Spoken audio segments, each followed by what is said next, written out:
Hello miners, Rusty coming at you. Today we're going to take a look at a jackknife that I'm going to return to the seller. This knife was advertised as a Utica, and it's a two-bladed knife, and I paid $16 shipped. So I didn't do too bad. I just got some other knives out there for decoration. But you know, Utica actually is a company in Utica, New York that started in 1910 and actually making coffins.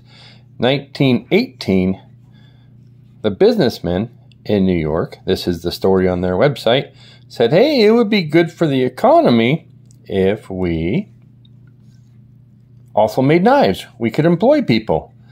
The website didn't say, and we could make money, but that's just my feeling. And that's what America is about, is we need people to open businesses, and so we have jobs. Anyways, it was advertised as a garage sale find, as is condition, which should have been red flags for me. But the guy said, blades open and close with ease. And no, they don't.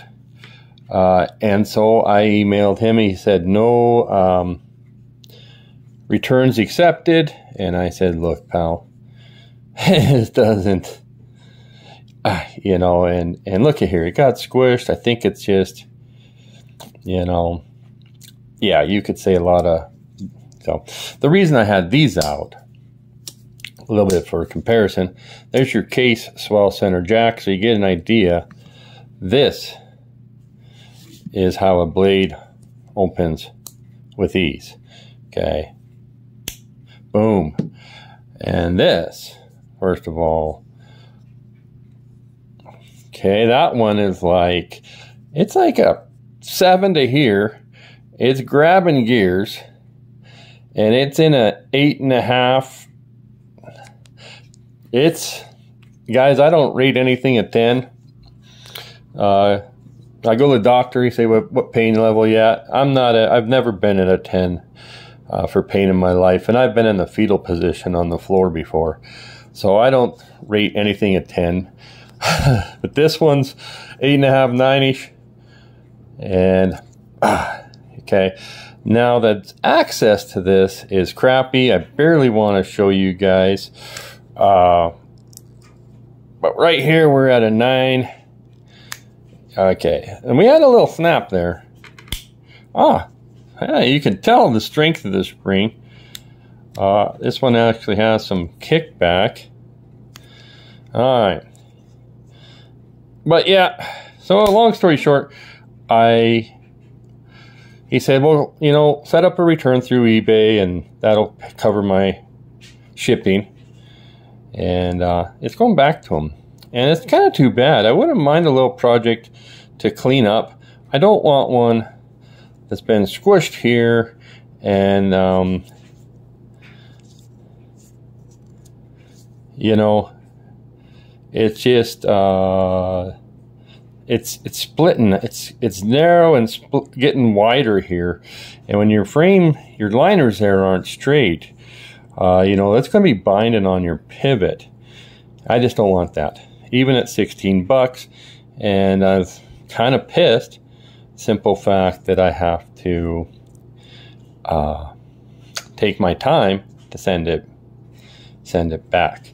So I don't know what this material is. I'm going to say it's a composition material. I don't know how to date this knife.